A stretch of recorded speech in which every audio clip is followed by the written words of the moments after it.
Louisiana is a magical place.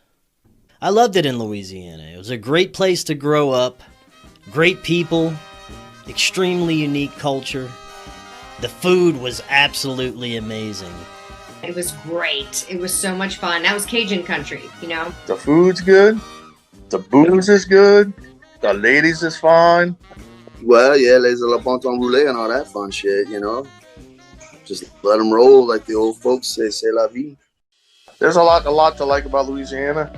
The history of New Orleans is fascinating to me, and the history of Louisiana with all of the intermingling cultures, because you had this Native American culture already there. And then you had the French and the Spanish, and then you had the African influence that brought in the Voodoo, right, from Haiti. So you have all these different cultures. Louisiana is world famous for its food, culture, and vast mystical wetlands. The majority of people down here are very hardworking, honest day's work kind of people. For the most part, the community is great, very welcoming, very, hey, come sit with me and have a cup of tea and, you know, sweet tea. It's always been very welcoming, almost like, you know, even a stranger would you would consider almost family, just about like how they would treat you. Southern Louisiana is a beautiful place to grow up in. Had a wonderful experience growing up in the swamps in the 80s as a kid. It was very much like the Goonies, like that kind of vibe of just being able to go out in the swamp with your buddies and just explore and have adventures. One of my favorite things about Louisiana is that no matter how long between my trips back there, the family traditions, values, recipes, superstitions, and folklore remain intact throughout the generations. There's a culture here that kind of adopts you.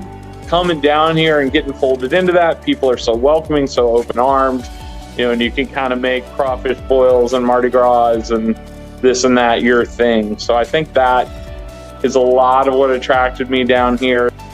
It has that old vibe, it has that history, it has that something, it has that lagniappe. I love crawfish. Like, it is one of my favorite things to possibly eat. The food here is absolutely phenomenal. The first friends I ever made was whenever I was on the football team in high school. And they were like, what kind of food did y'all eat up there? They would always ask me that because it's such a staple down here. It's known for it. It's a cultural thing. Lots of seafood boils and family coming over for seafood, you know, like you just boil a bunch of crabs and shrimp and you put newspaper down on a table and just dump all the seafood out and you have all your family and friends come over. So it was just a wonderful time to be a kid. You know, it's not quite the same as it was when I was growing up, but it was really beautiful. We've got our challenges now because of hurricanes and coastal land loss and things like that. Growing up in Louisiana, I definitely had that sense of adventure and mystery for sure. And Louisiana itself is full of incredible mysteries and a unique history that definitely adds to the mystique. From pirate kings and voodoo priestesses to even more modern mysteries and conspiracies.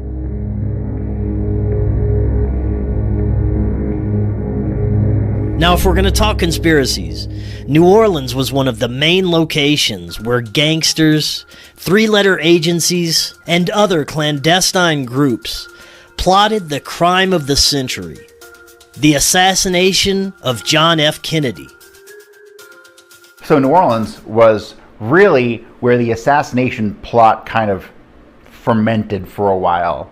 Obviously, the orders for the assassination came down from high above, funneled down through Clay Shaw and his associations in New Orleans, particularly with David Ferry and Guy Bannister, Kerry Thornley, a number of other characters in this New Orleans kind of somewhat mob-affiliated, somewhat CIA-affiliated group.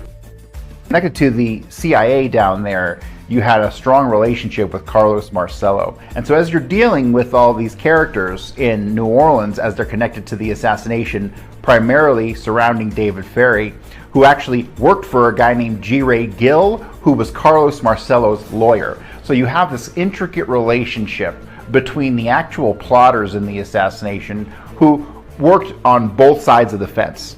One of the most notorious gangsters of that era, Carlos Marcello was deeply involved with the plot. Carlos Marcello is the most famous mob boss out of New Orleans.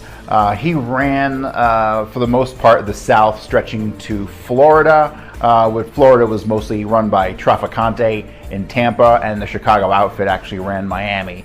But Carlos Marcello wasn't the first mob boss of New Orleans. When I think of the first mob boss of New Orleans, I think of Silver Dollar Sam Carollo.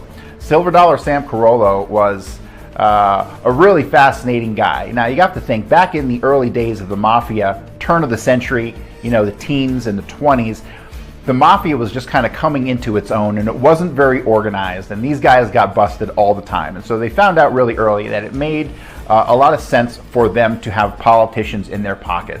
So you have guys like Silver Dollar Sam Carollo, who kind of bridged that gap and bribed people like Senator Huey Long. And he did so in order to allow somewhat gambling slot machines in New Orleans. To get around the laws in the beginning, what they did was, if you played the slot machines, you got a little token, right? And the token, that was legal, but then the token you could trade in for money down the line. The initial mob presence in New Orleans revolved around Sam Carollo, and that is what really brought the New Orleans Mafia to prominence. It wasn't until the 1950s that Carlos Marcello came around, and Carlos Marcello was he was ruthless. He came from an era in the late 50s and early 60s when the Mafia really had kind of had 30, 40 years to kind of get their organizational structure in order, and guys were still really brutal back then, and Carlos Marcello was kind of the embodiment of this brutal mob figure. The biggest part of the setup for the Kennedy assassination involved Kerry Thornley and his impersonation of Lee Harvey Oswald. For a 2-year period from the time that Kerry Thornley got to New Orleans, he had grown up there, but he had left to go into the Marines. He returns to New Orleans sometime around February of 1961, which is exactly the same time that mass sightings of Lee Harvey Oswald start to occur, but at a time when Lee Harvey Oswald is actually still in the Soviet Union, provably. There are at least a dozen or so incidents involving people identifying having interacted with Lee Harvey Oswald between this January, February of 1961 and June of 1962, when he's provably in the Soviet Union. This I just attribute to kind of poor planning in the setup, kind of a amateur phase for the CIA in pulling off something on such a large scale. Most of the planning, as far as who the shooters would be, how the funding got taken care of, all that most certainly took place in New Orleans and was overseen by Clay Shaw, who sat on the board of directors of a company called Centre Mondiale Commercial, which was kind of a offshoot of a CIA/Mossad front company called Permeates, which had been directly connected to attempted assassinations of Charles de Gaulle, Patrice Lumumba in the Congo, and ultimately John F. Kennedy. Clay Shaw he hailed himself as an international businessman, really an aristocratic type. But when you dig into his history, it becomes obvious that he was a member of the OSS, the Office of Strategic Services, when he served in World War II, or obviously he was brought into the intelligence world at that time. Immediately after getting back to the States, the formation of the CIA occurred in 1947. He was engaged in operations with the CIA definitely in 47. I have eyewitnesses who place him at an airport in Venice, Florida in 1947 in the company of David Ferrie, which is very important because that shows the relationship between Clay Shaw and David Ferrie went back at least 15 years before the assassination itself. David Ferrie was born in Cleveland. He ended up moving to New Orleans. There's a lot of obfuscation over David Ferrie's history and his military record in particular. He swore up and down that he didn't have any military service. However, we have found archival records that show he was in the Army Reserves after World War II. But I have an assumption that he was brought into intelligence during the OSS days because he was immediately paired with Clay Shaw in 1947. Right, so he had to have a pre-existing relationship with someone in intelligence to pair him with Clay Shaw that early on after the war. But David Ferry is the central person involved in the logistic planning of the assassination. He was one of 2 shooters on the grassy knoll, and he was one of 2 assassins of Officer J.D. Tippit, who was shot in Oak Cliff 45 minutes after the assassination itself. New Orleans is really important in the scheme of both the Mafia and the CIA, and hence why it was so important in the 1960s, is because New Orleans sits on the Gulf, and there's a major port there. And you'll find that there is a lot of smuggling activities that go on at the port. So you end up having a heavy-duty law enforcement presence, but you also have the Mafia who's there to pay off the law enforcement presence, which is pretty much what was going on via customs in the 1960s. The Customs Department, the U.S. Customs, was actually brought into the assassination in numerous occasions, having people planted within them to act out certain roles, like David Ferry did at one point in time. So you have this utter corruption going on between port law enforcement, and the New Orleans Police Department are a great example, as they were about as corrupt as it got back in the day. If you had money in your pocket, there was nothing that the New Orleans Police Department wouldn't do for you. So the presence of the ports in New Orleans is what drew so much attention to it, and is what drew the intelligence community and all of the crime and smuggling that went on there. Now, even though New Orleans does have a dark and corrupt side, it also has a sense of enchantment and mystery that you won't find anywhere else. Speaking of enchantment, we recently took a trip to New Orleans to film for this documentary. We decided to stop in and speak with some local psychics to get their insights into New Orleans legend and history. The city is so active. I find myself having to be on psychic self-defense so much so that I'm not overwhelmed. And there's so many places in the quarter. There's like some streets that I won't even go down. I can't go inside Jackson Square, not the square in front of the church. But I can't even go in there because I can hear like the screamings and the cryings from the lynchings and the moms when their children are they're torn apart from their families, their families being sold off. I can hear all that. The spirit has to want me to see them or have really strong energy. I will see them. I always hear like conversations, precognition, definitely see in the future. In touch with can read Akashic records, definitely do past life work.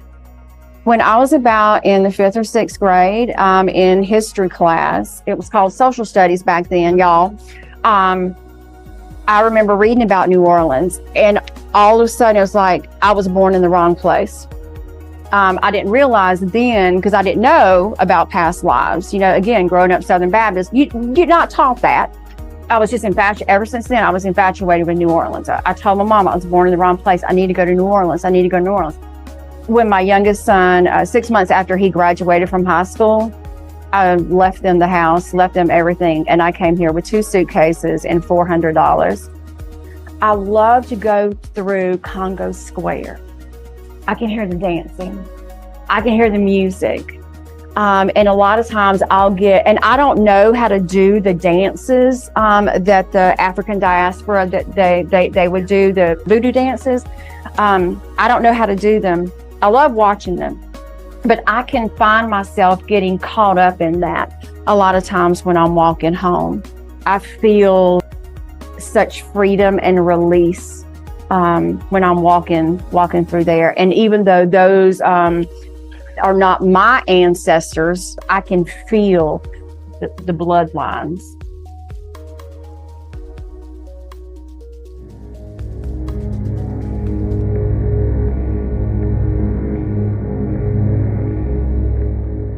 Louisiana has a powerful history that has provided the legends, folklore, and traditions that make this state so incredibly unique.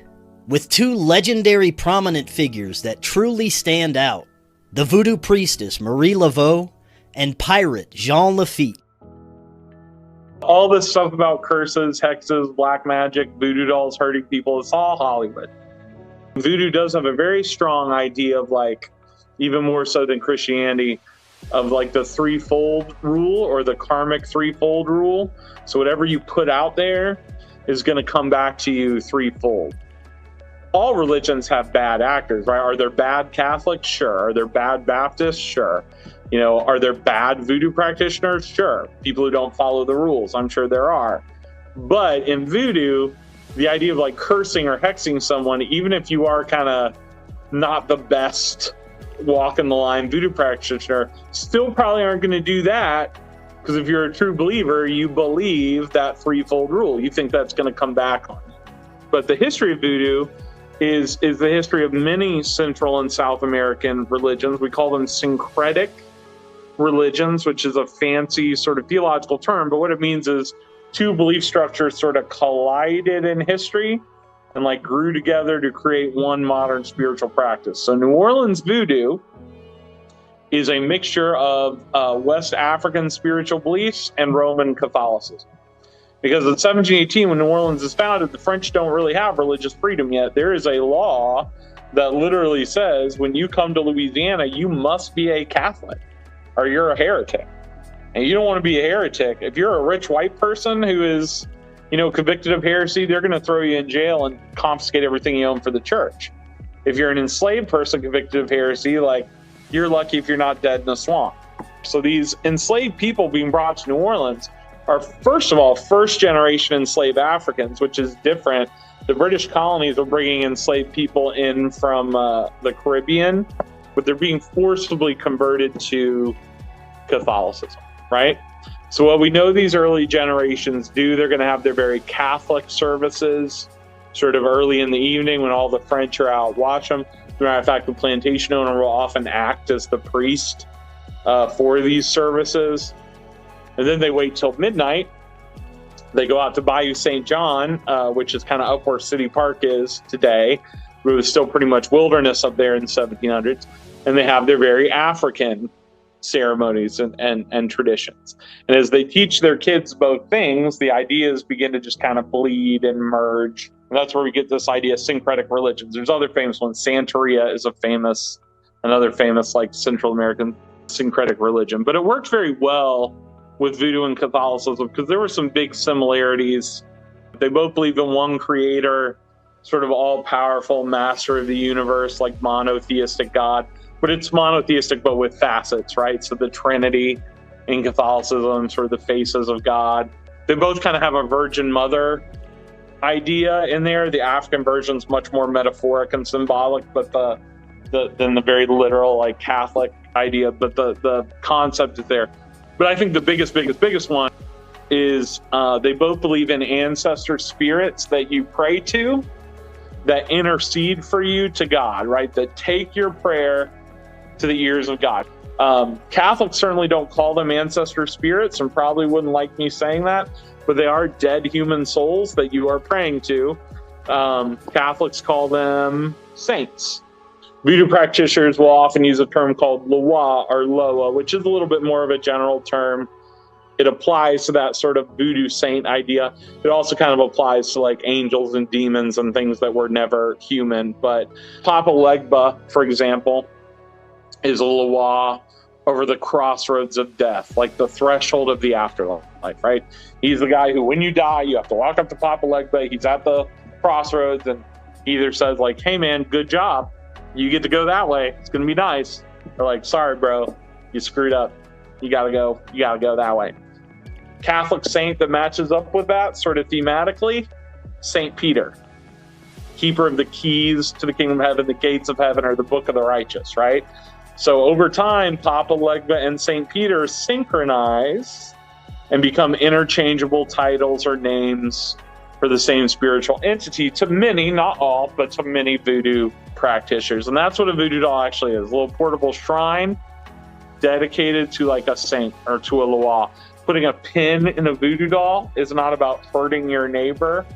That's actually Old English witchcraft called puppetry. That's a thing, but it's not a voodoo thing.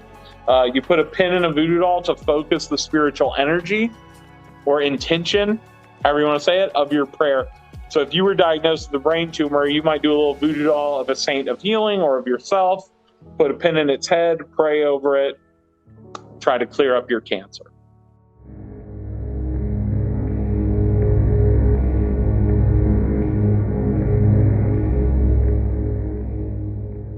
she was in some ways the first person to kind of take voodoo. I don't know if I'd use the word mainstream, but maybe commercial. She kind of made a business out of the religion. And sometimes people try to poo-poo her for that, which I think is very frustrating. Like, all religion has always involved money. Like, there's a big old gift shop in St. Louis Cathedral, right? You know, so she's a free woman of color with 2 kids from a dead husband at a time that's not the easiest thing in the world to be. She's doing the best she can, and we shouldn't poo for her just because she was really good at it and got pretty rich doing it. But part of that commercialization was kind of a legend had already started forming around her, and we think her and her family really kind of played into that. When her first husband was a free man of color who was just a no good drinker womanizer and would kind of leave her alone for these big chunks of time, and so she had to get a job. And she was already a voodoo priestess, but that's not really your job, right? That's at least not yet. So she becomes a hairdresser, a beautician. And that's where she gets that gossip. And yeah, she's very plugged into those communities of enslaved people and servants. She's also doing the hair of like the rich people. And you know, back then rich people were taught, like, just ignore the servants, pretend they're not even there, just go about your business and they'll ignore you as well. But we've all seen like Downton Abbey, we know they don't actually ignore you. So she listened to that, and yeah, she began to kind of leverage that into a little bit of influence and power, and people started saying, oh, you know, she has all this knowledge about people she really shouldn't have. Clearly she could read minds. Her legend is really solidified. That no good cheating husband, his name was Cory, like Paris, he disappeared for a big chunk of time, and she apparently, we don't really know what set her off, but something set her off at a party. From the top of the stairs of this party in front of a whole bunch of society people, she said, I am from henceforth to be known as the widow Paris. And then a few months later, he actually turned up dead. But she did seem to realize that people are fascinated by voodoo, but terrified, but fascinated, but terrified, you know. And that's where she kind of starts commercializing religion a little bit, selling charms and trinkets and voodoo dolls and greeter bags. We know both white and black, free and slave, rich and poor. She got very popular. But we do know that as her daughters grow up, at least one daughter, but maybe as many as 4 or 5 of these girls, who started dressing like her, doing their hair like her, calling themselves Marie Laveau. So now you come to her, you're expecting a 50-year-old woman, you get this beautiful young lady, right? So now Marie Laveau never ages. Some people think she's still out here in the French Quarter having drinks with Elvis. Not only that, while you're talking to her, you find out later she was across town tending to the sick. She's in 2 places at once. And that's how legends are born. So when you really look into Marie Laveau's life, you kind of have to know who you're reading about, because there's the widow Paris, or Marie Senior, as people refer to her. And then there's Marie II, which is her youngest daughter, who's really probably who made her a household name.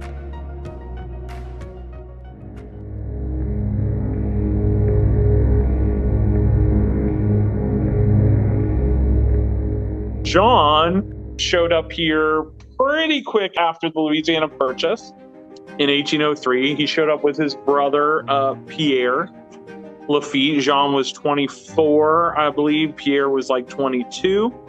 And they're both very handsome, both very well-educated men. Pierre was kind of like a sexy nerd. He kept the books for Jean and kind of ran some of the business stuff. But Jean really was your quintessential pirate dude. Hats, feathers, coats.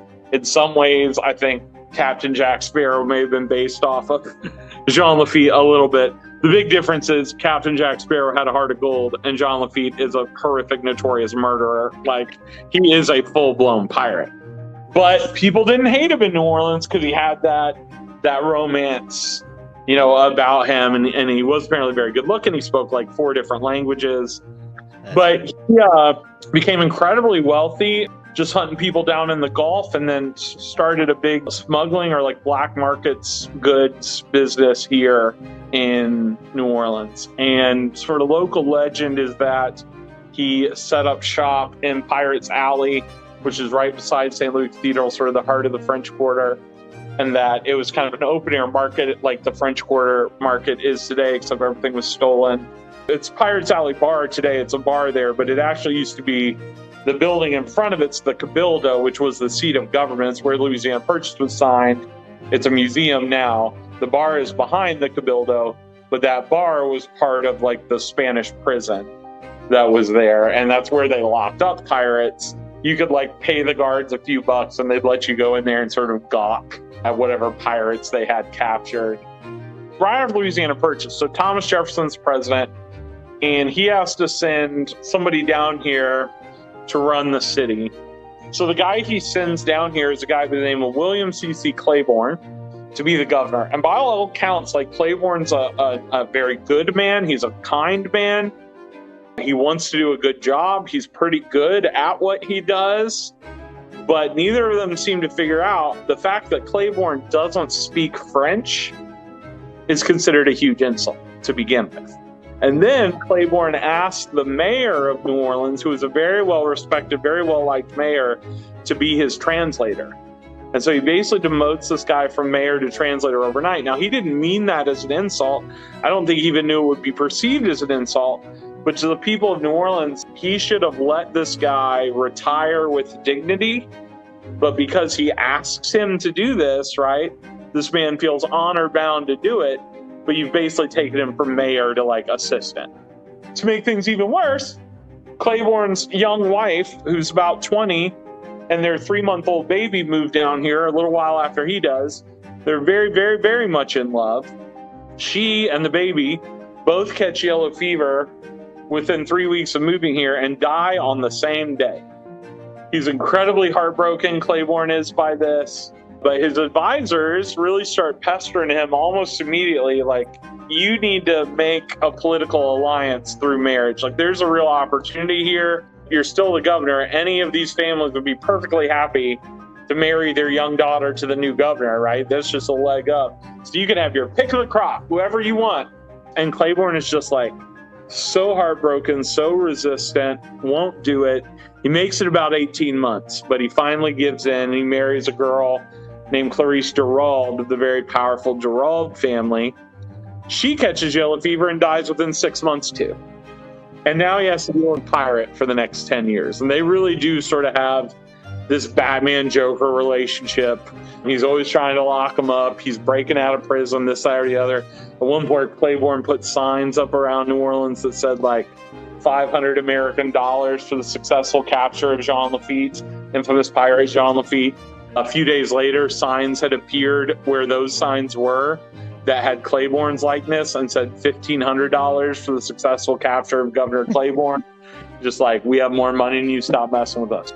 So this all kind of comes to a head at the Battle of New Orleans.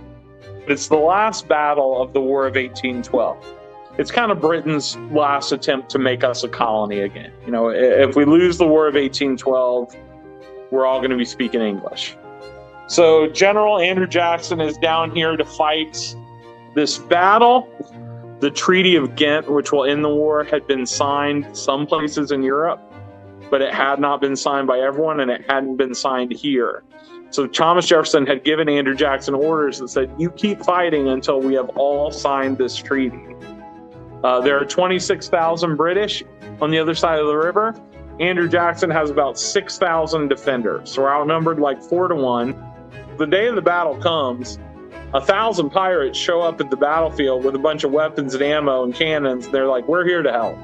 Jean himself did not show up at the battle because he was afraid they'd arrest him immediately, which they probably would have. But he was out in the swamps cutting off their supply lines.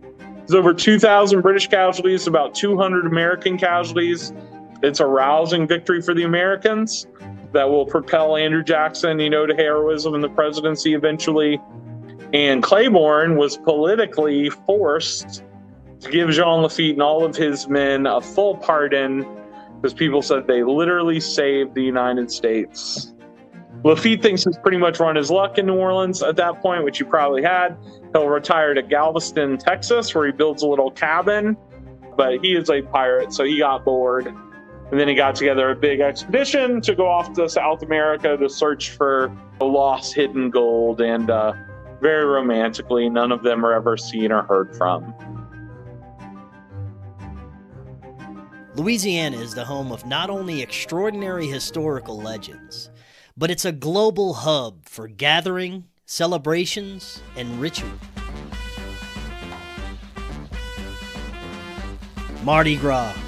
If you are into extreme drunken chaos, nudity, and debauchery, New Orleans is the only place you need to celebrate Mardi Gras. Now, although Mardi Gras is celebrated as a Christian holiday, its origins go back much, much further. Mardi Gras origins actually lie in ancient pagan celebrations of fertility in spring, known as Saturnalia and Lupercalia. Lupercalia was a violent, bloody, and sexually charged celebration, complete with animal sacrifice, random matchmaking and coupling, all in the hopes of warding off infertility and evil spirits. Well, first, it kind of goes into the whole concept of Arcadia, which was a city-state in Greece. Very fascinating place on a lot of levels. On the one hand, this is in tradition where worship of Pan originated from. From what we can tell, the original deity for this seems to have been a kind of like wolf god that was worshipped in a lot of cases, and this is why it's kind of believed that a reoccurring custom was to sacrifice wolves or dogs. But as the story goes, the king of Arcadia, Lycon, had decided to offer up a very unique sacrifice to Zeus. He decided to sacrifice his own son and then cannibalize him in a feast for Zeus and the other gods. And Zeus was so outraged by this that he turned Lycon into a wolf.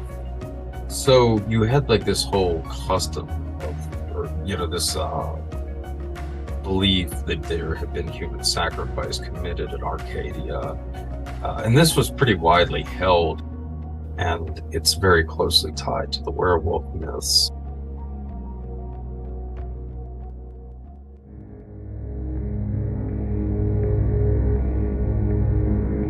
One of the most prevalent legends of mysterious cryptid creatures in Louisiana is that of the Rougarou, also known as Dogman or a werewolf.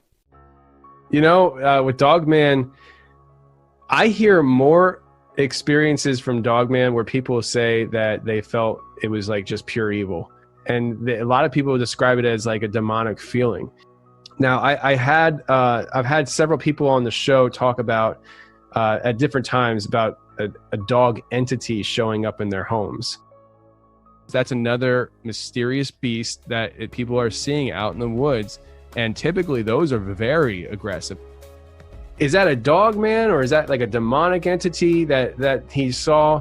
If it is a demonic entity, does that mean that dogman experiences are demonic experiences?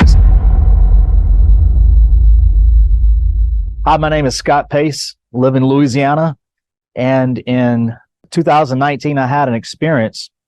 Now, Scott Pace is one of the most incredible witnesses and experiencers I've ever interviewed.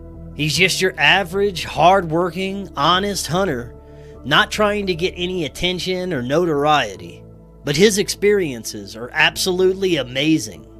Where I was actually hunting on a hunting lease, and I had a Bigfoot, which is a forest person, and a dogman walked up on me, and I was in my hunting blind at the time. And so it was about 6 o'clock in the evening. I went hunting, and I actually a little earlier, so I was there, went in the woods about 5 o'clock. And when I got into the stand, I take my 30-06 and I laid it in the corner and took off my backpack. And we actually have a box stand that we have there. And the box stand is basically a structure that sits on the ground. Some of them are elevated, but this one is on the ground. And all of a sudden I get this really high-pitched noise in my left ear to the point where my head's going sideways. And then all of a sudden, my rifle in the corner that I had leaned up in the 30-06 in the corner started vibrating. So I grabbed it. At the same time, I looked to my left and I seen movement. And I could tell it was something, but I couldn't tell what it was. And so I just took my phone and lifted up to the window there, and I took a picture. I zoomed in on what I could see, and I took a picture. And I looked at it, and it looked like a person. And I took the binoculars and picked them up and looked at it, and I could see it was a person. It looked like something had like dreadlocks on it. And so I took my rifle and picked it up. And when I did, I kind of pointed toward a direction. And when I seen what it was all black, had long black hair on it. The skin was very, very oily. The eyes were orange and yellow. And it had the white part of it, but the inside, it had like regular person's eyes, but they were orange and yellow. The next thing that happened was there was something to its left. And so I moved my rifle over to see. I seen movement there. And what I seen there was a tall creature that had a dog's head. It was built like a person up top. A black snout with gray coming down and pointy ears. The thing that happened next really makes you drive yourself to think when legendary things, fiction, become reality. When you have multiple experiences of this stuff, you start getting general ideas of maybe what's going on here, but then you have different categories. So you have, let's just stick with the Rougarou. I mean, you have somebody that is saying it was very physical, it chased after me. For instance, in Kentucky, they call it the Dogman. Most places they call it the Dogman. In Kentucky, we had Kyle on the show, and he talked about when he was 15, this Dogman chased him through the woods. He only survived because of his dog saving his life. But at one point he described it was so close that he could see down the back of its throat. That's how close this thing was to him. So in Kyle's situation, it was a very physical thing. But then we have other people, for instance, not even just like other people. There's a guy in Florida who saw a dog man running around against his backyard. And so he took pictures and he posted it on social media, on Facebook. And then he goes live because people were commenting on it. He goes live and he's talking about it. Within the first few minutes of the video, it's about a 30-minute video, and you see it run by underneath a light. And when it runs by underneath a light, it looks very transparent. Now, I don't think it was running so fast that it looked transparent. What you see is something that is physical, but yet not totally physical. And it was very canine. So you have two situations here where somebody witnessed something that was physical, but the other person was like, it really wasn't physical. It's like metaphysical. And this thing just sits there and looks at me, and all of a sudden it makes it like a grimace face at me like this. What in the hell? At that point, it mind speaks to me, what they call a universal language. So I didn't know anything about telepathy. I didn't know anything about mind speak. I didn't understand any of this stuff before this time, okay? I've never had anything happen like that. When that happened, I froze. And what it told me was, put the gun down. I'm going to come over there and tear that building up and kill you. And I'm like, I'm froze. I don't know what to do. At the same time, I'm just froze with the gun like this, but I don't have my finger on the trigger. At the same time, the Bigfoot turns to it and starts talking to it. When that Bigfoot made eye contact with me, I can't explain this. I still to this day, I can't explain it. But it did something to me. It was like something transferred, and I could hear them talking after that. And so the Bigfoot was arguing with it. He's not trying to kill us. He's not trying to hurt us. Don't say that to him. Don't do that to him. And the Dogman's going back and forth with him. And I started like just thinking in my mind. I started thinking to it in my mind, saying, hey, my finger's not on the trigger. I'm not trying to hurt you. I'm just looking at you. And so they're kind of talking, going back and forth. And also this other audible voice says, get out. I instantly put the gun down, put the phone in my pocket, grab my backpack, put it on, and I just get out of there. I start moving. But the whole time I'm looking around, I got my finger basically on the trigger, walking around looking. Okay. They followed me out. So when they started walking out, it was more than one. I could hear at least 3 or 4 of them walking together. And they were all walking. It was heavy, really, really heavy. You're breaking bushes, breaking, the limbs and stuff, walking through and all that. But the whole time I'm looking back, I'm looking around, I'm looking at them, I'm kind of looking behind me in case something comes. So I said, look, y'all may kill me today. I said, but I promise you this, I'm gonna kill at least 2 or 3 of y'all. And I said, you will for the pain of this 30-06. Y'all been in here, obviously you've been in here. And I said, you know what it'll do. I said, don't come out because I'm gonna start blasting y'all. They never came out. And then I cranked it up, turned around and hauled tail out of it. It's so interesting because then you're talking about, are these creatures indigenous to this area? Are they even other creatures at all? Is this some sort of, again, psychosemantic thing? I come back to that, but it's got to be brought in, I believe. And you'll see folks, wonderful researchers, Alexander Petikoff, a wonderful one. And he talks about, more of the, he doesn't rule out the freaky woo-woo, but he looks at it as, he studies it in more of a way of an indigenous creature that's just hidden really well. And I mean, you can't rule that out either. And so you want all of these perspectives, but man, the freaky woo-woo stuff with Bigfoot fascinates me. I feel like, Bigfoot, Dogman, really cryptids in general are kind of the closest thing to tie in the ethereal realm to the physical realm. The missing link between the dimensions / densities, the things that don't make sense, but somehow they're still here. And the unanswered questions. And how many coincidences do you need until you're looking at it as if it's something for real? I have to imagine if the Bigfoots or the Dogmans or any of these creatures were actually, hunting people down, we'd hear a lot more about it. I don't believe they're hunting people if they're out there. That's what I'm saying. Yeah. But they're not. You know what I'm saying? They're trying to live their own life, do things their own way, and you only really ever hear anything about with people is whenever, somebody, encroaches on their land.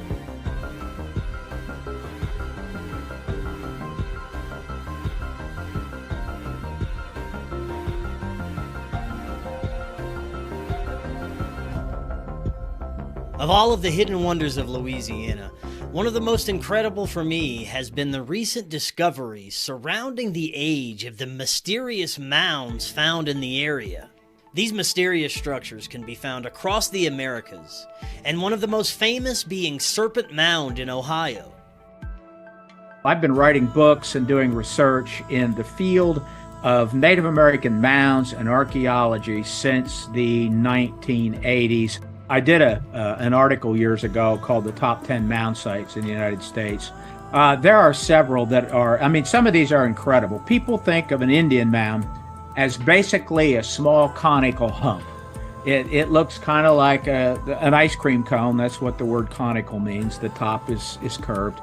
And they think that they would lay a body there and just put dirt over it. That's the idea. But what people don't understand is that there were probably 1 million of these in North America, what is today the United States alone, probably 1 million.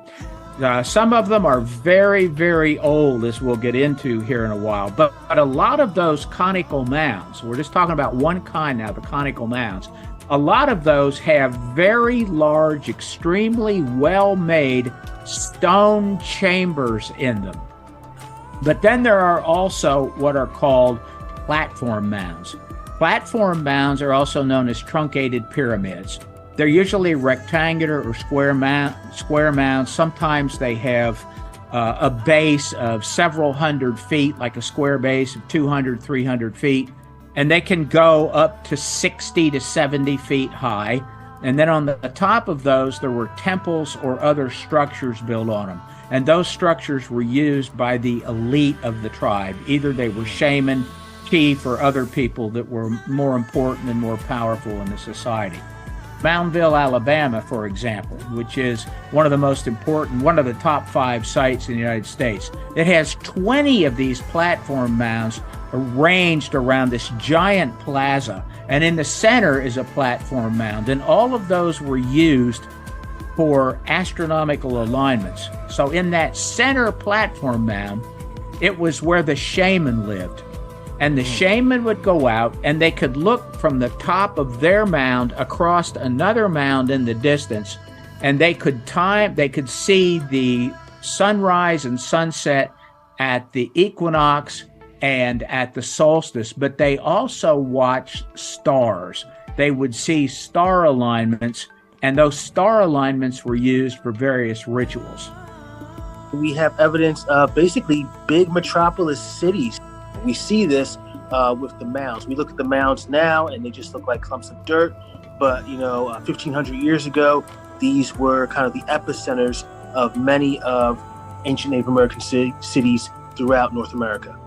I think there's a lot going on with the mounds. So they are remains of advanced cities. So just like with the Egyptian pyramids, we look at the pyramids now, but that wasn't all that existed. If you went back into ancient Egypt, there was a whole, there have been whole buildings and towns and fortifications all around those pyramids. They would have looked much different than they do now. The same with the mounds here in North America. So these were kind of epicenters, and then around the mounds were buildings and fortifications, basically small towns, and even to a great scale, cities. So they would have looked much different than they currently exist now. So the mounds that we have, there's been a lot of kind of intrusion into them, deforestation, destruction of the property around them, both deliberate and accidental. So we don't get the full picture coming to it as modern 21st century researchers.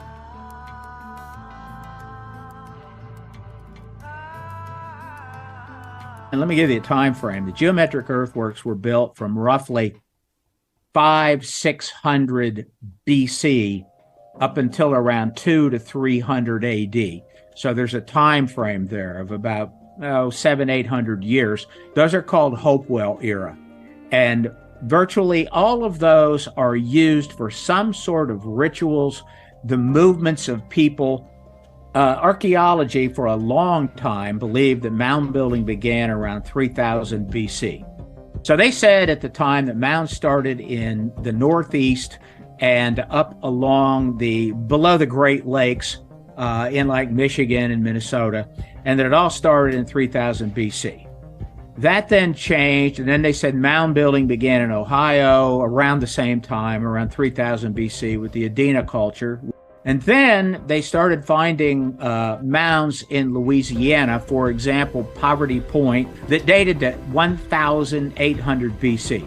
So for some time, Poverty Point seemed to be kind of an outlier, that it began mound building in the United States. They've long believed that there was some sort of a Mexican culture influence at Poverty Point, but that's all changed. In 2012, a report came out of South America. The report in South America, which I've long had an interest in South America, wrote a book about South American archaeology, and they found that the oldest mound in South America, which was a burial mound, dated to 8,400 BC, 10,400 years ago, which is absolutely bizarre. Last year, 2022, in June, 8 geologists and anthropologists that joined together, there were a couple archaeologists in this group of 8, did research at what is called the Louisiana State University campus mounds. There are 2 burial mounds that are there, and I taught for LSU at their campus at Shreveport for about 5 years. The LSU campus mounds, those mounds were redated. And they now know that the earliest mound there dates to the year 9300 BC. It was started in 9300 BC. Now, to some people, that may not sound amazing, but think of this. People think that pyramids and mound building began in Egypt. That is totally untrue. Mound building in Egypt predated the pyramids, and in all Egyptian textbooks, in Egyptology, it is said that mound building was the prototype of Egyptian pyramids. The oldest known mound in Egypt, back when I was some years ago, was dated to about 3200 BC. Now the oldest mound known in all of Egypt dates to about the year 5000 BC, and that's in Abydos. That's it. So it is roughly almost 5,000 years more recent than the mounds here. The oldest mounds in Turkey, southeastern Turkey, where probably civilization now began, at least the civilization that we call civilization, more modern one. It dates also to about the year 5000 BC. And that's actually not too far from the site of Göbekli Tepe in southeastern Turkey, which Göbekli Tepe does date to 9000 BC. But it's not a mound. Göbekli Tepe is a stone temple that's actually sunk into the earth. But I have searched and searched. I cannot find any mounds in the world that predate the ones now at Louisiana State University. Amazing. One of the most impressive mound sites in Louisiana is at a location known as Poverty Point. Well, Poverty Point, according to mainstream archaeology, began around the year 1800 to 1700 BC. So that would be 38 to 3,700 years ago. Poverty Point, according to the mainstream, began around the year 1800, 1700 BC. Where it came from, they don't know, although there is a very strong suspect that it came from the Olmec culture in the Yucatan Peninsula part of Mexico. The Olmec culture built structures very similar to the way Poverty Point was made. So Poverty Point was, for a long time, considered the first mound site in America.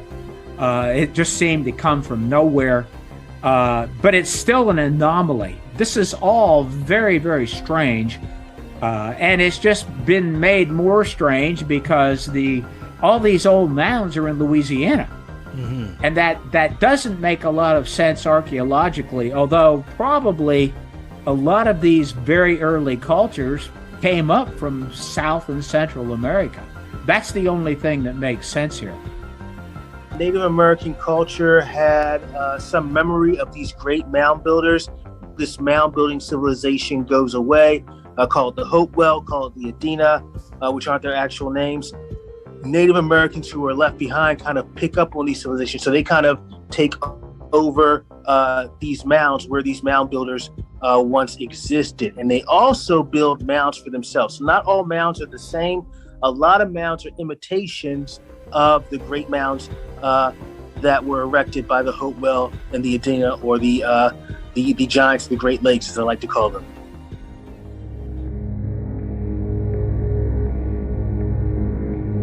Some civilization that goes so far back, we can't classify them.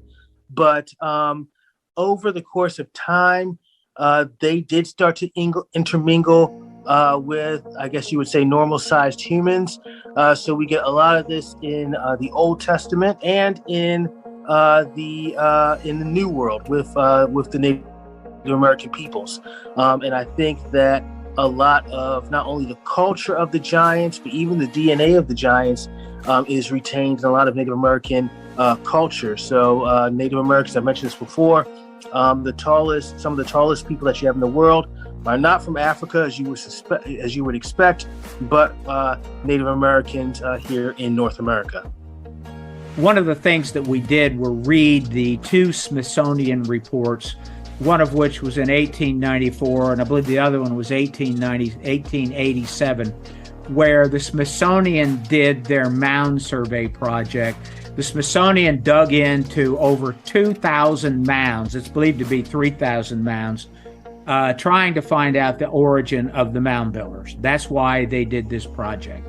And in their reports, the Smithsonian reported finding 17 large skeletons between 7 feet to the tallest one was 7 feet 8 inches in height.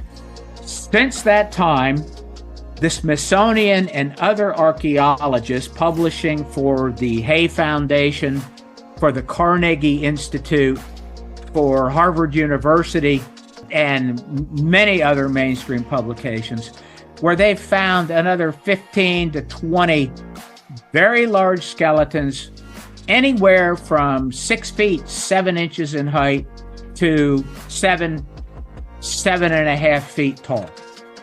These are all mainstream reports, but that's as big as it gets in mainstream archaeology. There are hundreds to a couple thousand newspaper articles that, of course, claim that skeletons that were 10 feet in length, 12 feet, even a few that are larger than that. There was a guy named Clarence Bloomfield Moore who dug into over 3,000 mounds himself, more than the Smithsonian did during its entire mound building project. This one guy did. His goal was to dig into every single mound along the rivers in the entire Southeast, and he spent 30 years doing it. And he also looked for giant skeletons. All of these giant skeletons, with almost no exceptions, that were reported by mainstream archaeologists came from the Adena era mounds. We did a statistical analysis that showed that there were way too many of these giant skeletons out of these Adena mounds to account for the population. There were too many of them. The Adena population were primarily comprised of exceedingly tall people. Their rulers were these tall people. We believe that a population called the Denisovans came here around 11 to 15,000 BC. And that population were originally called the Solutreans, and they were in France and Portugal and Spain around 20,000 BC.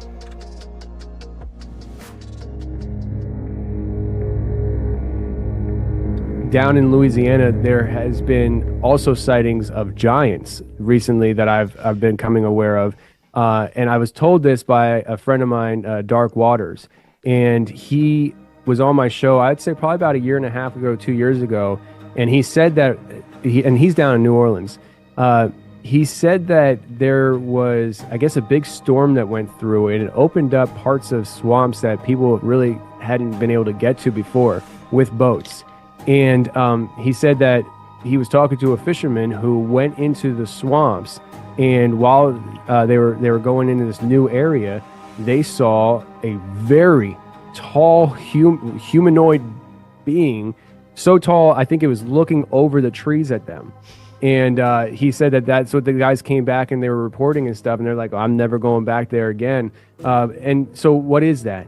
Is it that we have giant humans that still exist today? When we hear about the giant of Kandahar back in the early 2000s, is it possible that we could have giant human beings or giant humanoid, Nephilim entities, whatever they are, still living and breathing in the States today? Is it possible? I don't know. I do know when I was out in Washington shooting the Bigfoot film, I was taken back by how big and vast those areas were. And I was thinking to myself, it is so easy for something to hide, that's large to hide in here. Could it be that what we understand as Bigfoot or Sasquatch may actually be a descendant of the ancient giants? Yes, they come in many different sizes, various sizes. Some of them are really small. Some of them look like Ewoks. I've got pictures of that. I've actually seen the real little ones before. I mean, they could be 20 feet tall. Really, really, really big and strong. I mean, they're huge. The last big one that I seen, it was probably 15, 16 feet tall and was huge. It was big as a 1-ton truck on its bumper. That's how big it was. All the stuff that I come to the conclusions on is based off of what I hear, people's experiences. I go out in the woods. I'm trying to hunt down these things with the camera and stuff like that. But in reality, I haven't had these experiences. I catch these experiences from other people and I draw my conclusions. And it's something that it should be thought about a lot more than I think than what it is. People who have had a Bigfoot encounter, it seems like they go one of two ways. Either they accept the encounter and they're just like, I had an experience, it is what it is. Or they had an encounter and it changed them, and they all of a sudden dive into the topic, they start looking into it, they start going to Bigfoot conferences, they start collecting tons of Bigfoot stuff, they start going out there trying to replicate the experience and find it again, and all of a sudden they were once Billy Bob that worked in IT down the street, and all of a sudden they're just Bigfoot dude all over the place, running around trying to find a monster in the woods that they never believed in before. It changes you. Yeah. And so what if that's the case where people who have these experiences, it's a paranormal experience, it's a supernatural experience, and you supernaturally change from that experience?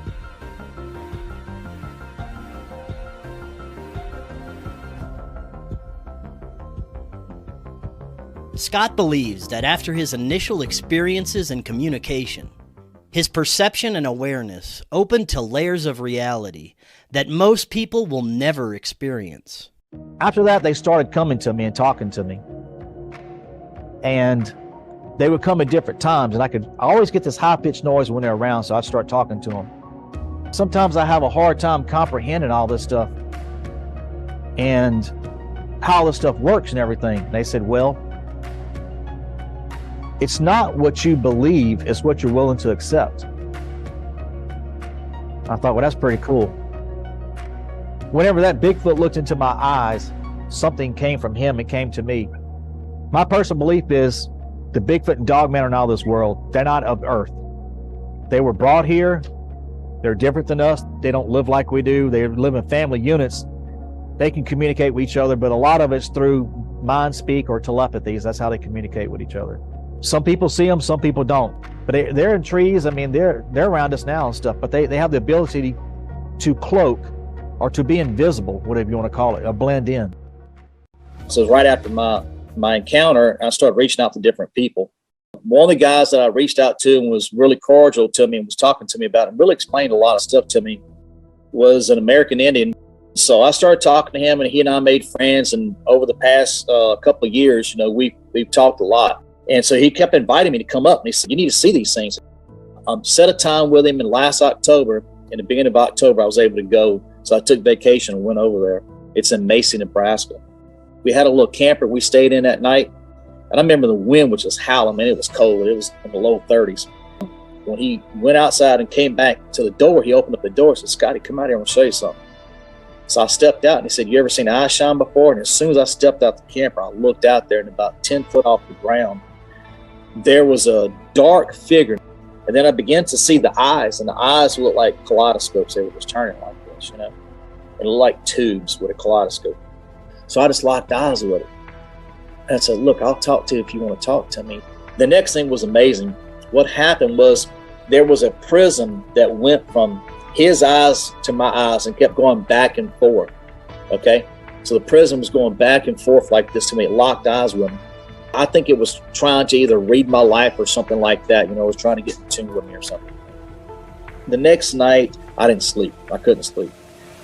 So Derek, his brother, asked me, said, and me and this other guy said, you want to go take a ride? I said, yes.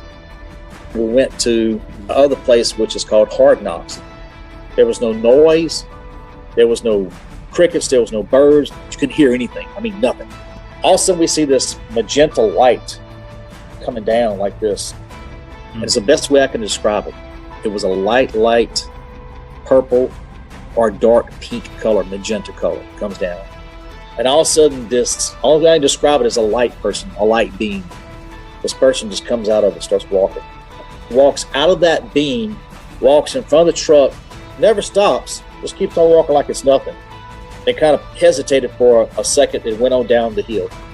Everybody was quiet. When I say we were quiet in the truck, we were quiet. I mean, nobody hardly breathed when that happened. So I've actually asked peace with them. I don't want to hurt them. I'll never point a gun at them. They come to me. When I go to my hunt leases, they come right up to me. How do you know it's real? I've had some things happen, and recently it's really picked up. I've had visitations and stuff, and I don't know what it is. I don't know if they come and pick me up and they use me for something. But right after I came back, I was very, very disoriented. It took me, it was like on the weekend, all this stuff was going on, and my sinuses were really, really messed up. When I blew my nose, it was this real fine sand type stuff, okay? Also, I had some marks on my leg where I didn't have before that. When I woke up that morning, they weren't there before. What happened was they came and got me. We went somewhere, and I don't know where it's at. I don't know if there was another planet or it was here on Earth, but I can tell you what it looked like because I still remember it. We were in a big old tunnel, real huge tunnel. All on the side of the tunnel, it was carved out of rock, and on each side of it were columns all the way down. So we walked a long ways in there, and it was a light inside there, not like a regular light, like an iridescent light that was there, but we could see the whole way in there. I couldn't see the source of the light, couldn't hear anything. There was no noise except for we were walking. Now, what's strange is who was with me. There was a Sasquatch person with me. There was an insectoid. There were some bigger grays that were with me, not the small ones, the big ones. They were with me. Everybody was taller than me. And so we kept walking down this, I would call it a hallway or a corridor. And also we came to this one spot, and there was a sarcophagus in it, and it was black. It was all black. And it looked to be made of some kind of stone. When we got there, the Sasquatch went over there and he picked the lid up and moved it over a little bit. And he told me, he said, get inside there. Well, I couldn't hardly get up in there, so I climbed up and they helped me get inside and was looking around. When I got down in there, whatever it was had long fingers, because I seen the fingers. The fingers came up and they were trying to hold me. And I remember trying to get out of there, and I said, help me get out of here. Come on. So this thing's got me, won't let me go. And I remember it grabbed me on my leg and actually punctured my leg. Next thing I remember, I was waking up in the morning with something was touching my back and the back of my leg, like it was setting me in my bed. My sinuses were so jammed. It's like something was in it. When I blew the morning, it was just red and orange looking color. I wasn't a researcher at all. I mean, I watched YouTube and stuff like that. You're doing shows like Finding Bigfoot and stuff like that. And I heard some things in the woods and seen things. It's a supernatural thing, I mean, the forest people are actually a people, and I don't believe they're from Earth. I really don't. I think they've been here a long time. The amazing thing is they're able to cloak. They're able to go invisible. So you see them, then they're there, then they're gone. The way you see these things at night, these forest people, these creatures at night, it's just a black shadow. That's what you're going to see. You're not going to see hair or anything like that. You're just going to see a dark shadow is what you're going to see. They are people with special abilities, okay? So just leave it at that. They are people that were brought here from another planet, and that's my belief 100%. Were these beings always here? Are they flesh and blood, physical humanoids?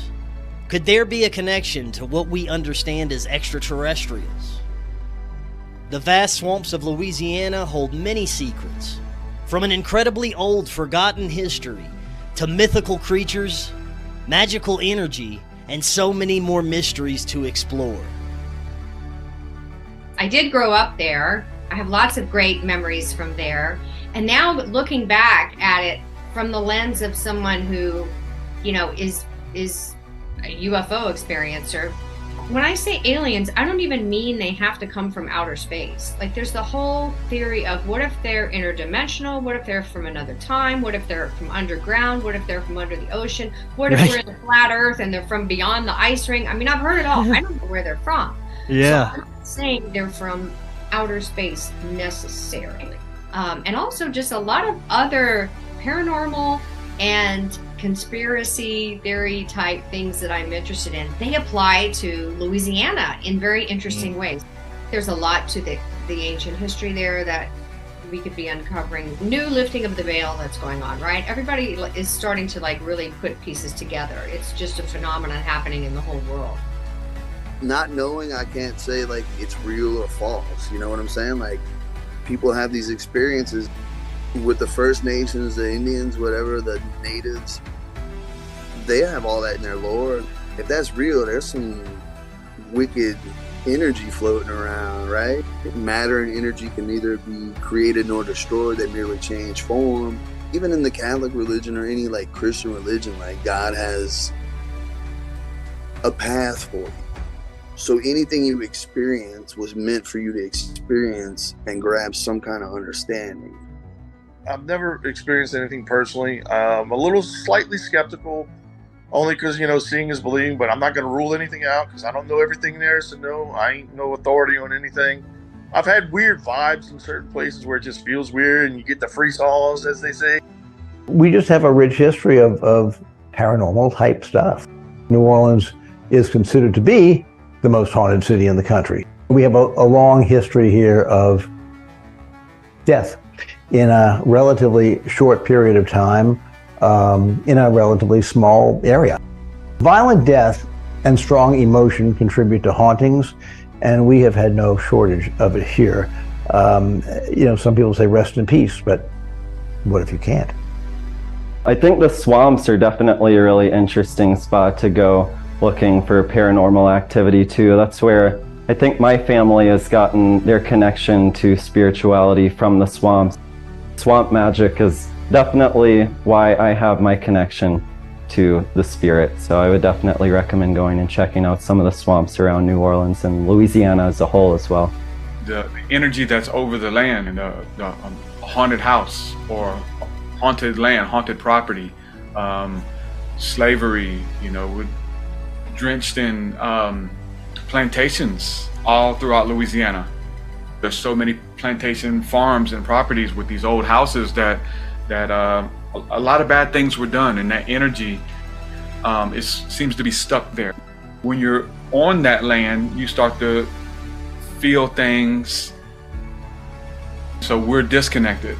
We don't honor the dead when it comes to that, or to honor the land, or to make peace with the spirits of the land. Like, all of those things were something that was practiced by the indigenous people. Mm-hmm. And they were very much in tune with nature and with the elements.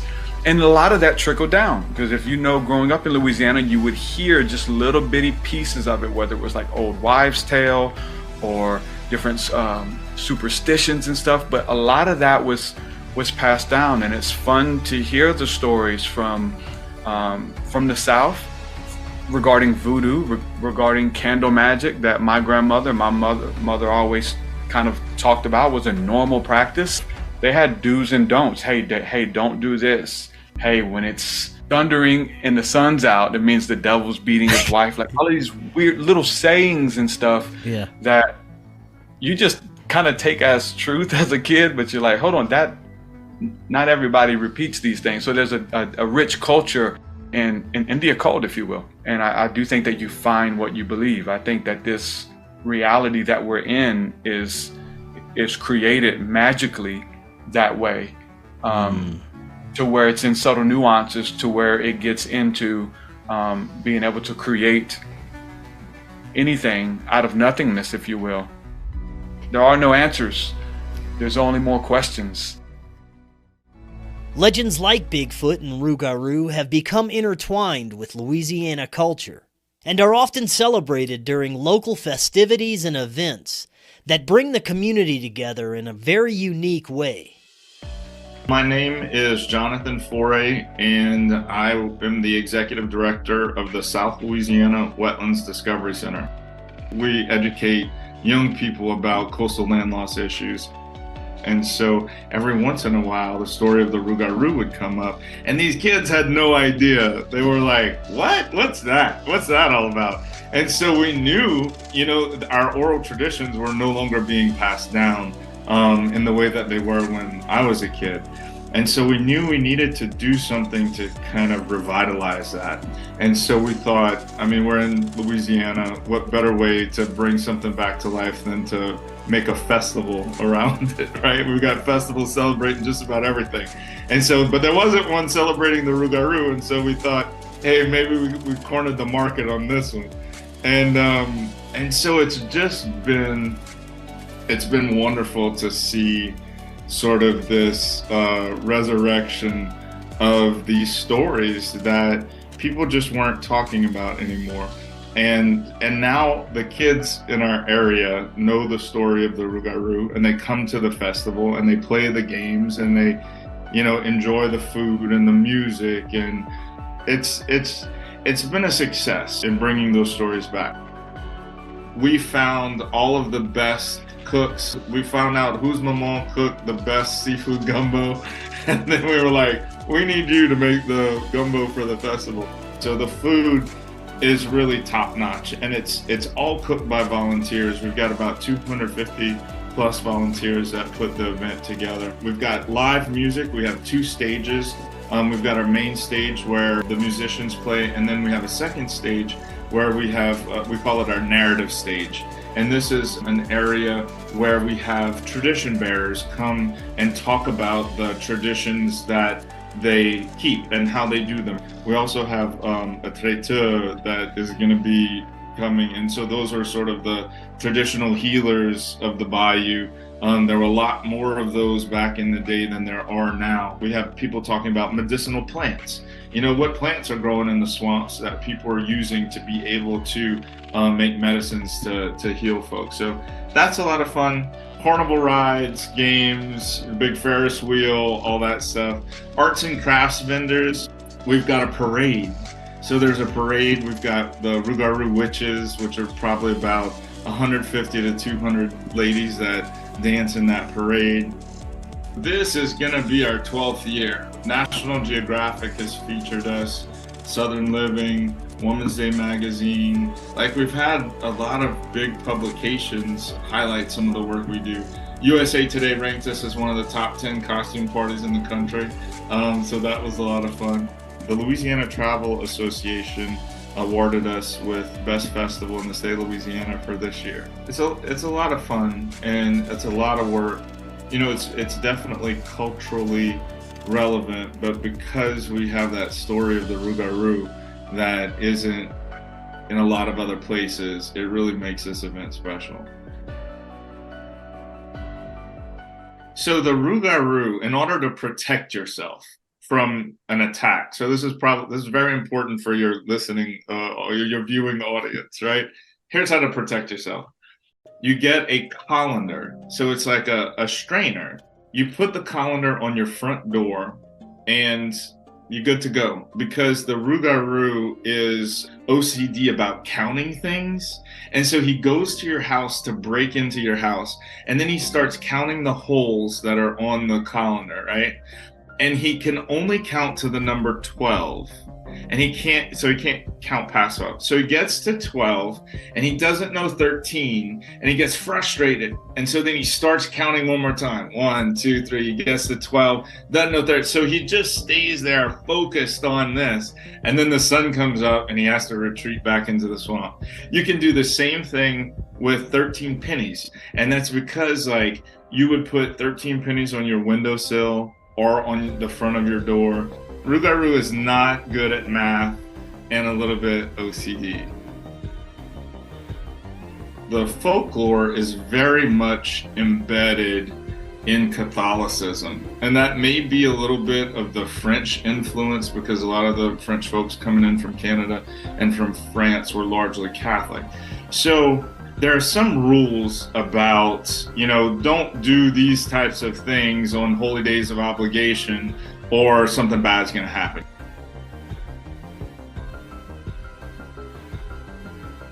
My uncle believes that. And look, I mean, I wasn't there. I can't discount what he saw or what he didn't see. But, you know, he tells this story of when he was about 14 years old. This was on All Souls Day. And my uncle, who's 14, his family's not there, but he wanted to go hunting for rabbits. And so he knew that it was All Souls Day and he should not be going hunt for rabbits, because it's just sort of the law in Catholicism, right? Some of these rules that are made up for that.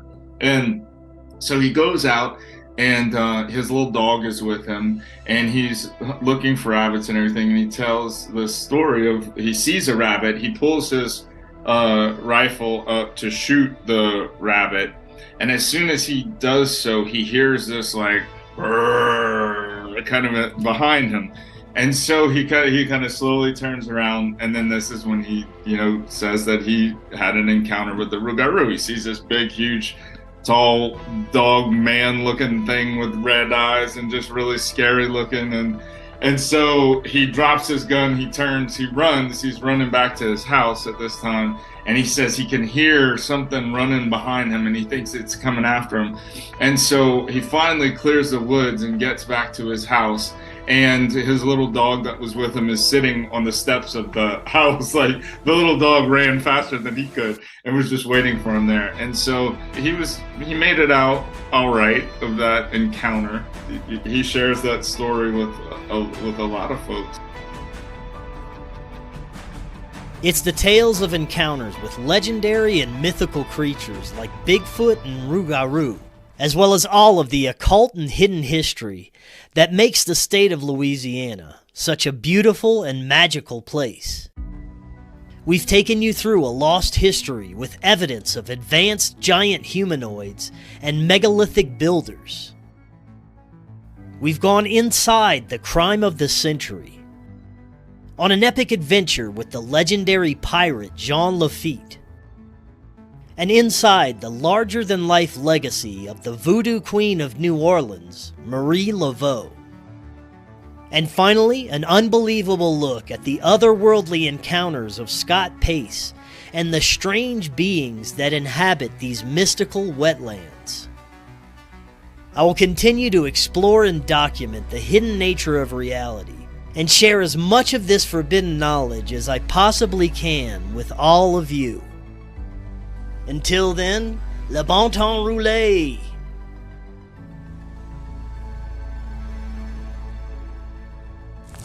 Now I'm going to show you something about this area right here. If you look down on the ground, you see a spot that's kind of laid out like this. That could be where they're coming and laying down right here and watching. You see how these logs are laid over like this, or pushed over? They're pushed over tree. Look back, here's another pushed over tree, okay? Yeah. And then you'll come in here and look for X's. Start looking for X's